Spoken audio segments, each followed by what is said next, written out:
Erokamano. Ni mulo wach mar ariyo ma Social Health Authority ni shane. Ma wach ni osebedo ka chendo nyaka ne chake. Wach ni sani beto bero tiyo nu maber kaka dakteche kendo konjo piny to attain gimodong ni UHC ni.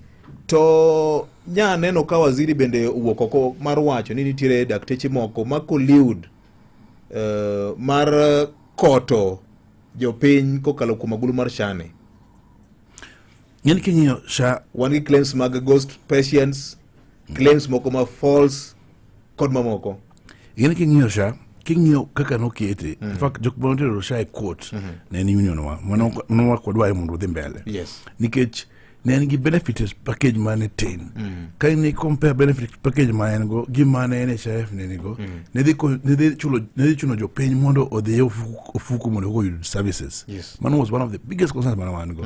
Alafu ne giketo ni kapo no Kenya chulo SHA to Kenya yudo any government services in a way was also unconstitutional. But court mar appeal I think no keto was gi stay ma koro gi odhi mbele. Koro pogruok mantie sani e kind wach mar SHA gi dalo manentina kumita gi dibora joka ne gin mana wuoyo to minister masani okawo keto opinion igolo idea ni to give winjo apana gin kata minister mar health gi Oluga gi Mudhoni ma directly na Oluga sani kimiyo gi opinion mar issues ma udwaro to gi winjo ngechanyise wach mar ICU wach mar critical care ne ging'iyo ma giluso changes on that. Gimana ariyo ma king'iyo sani most people report ni ka gidhi inpatient to actually give the services kidhi hospital to be admitted to actually SHA chulo ni. Mano is a reality ma ji osebedo ka report. Maso ni sani otiyo. The only concern opportunity en mar outpatient. Ni mar outpatient services dwani idhi level 2 level 3 mondo kibed referred.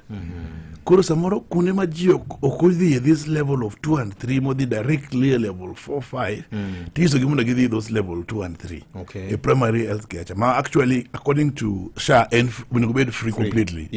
Koro the level 2 3 cha okidhi e 4 cha ema samoro bago jini mar samoro level 2 3 go onge ka ngado ntie or samoro dika hospital onge machiegni gi japiny samoro di hospital ma en onge daktari onge nurse enana gi moger kanyo koro mano pod thago ji mano atemo nyiso gini there's a way mono ikiri kata ngato dhi level 4 level 5 or level 6 cha to pod bedo covered pod ikonye Dibeni luoro manentiere traffic in terms of jopiny mane dhi samoro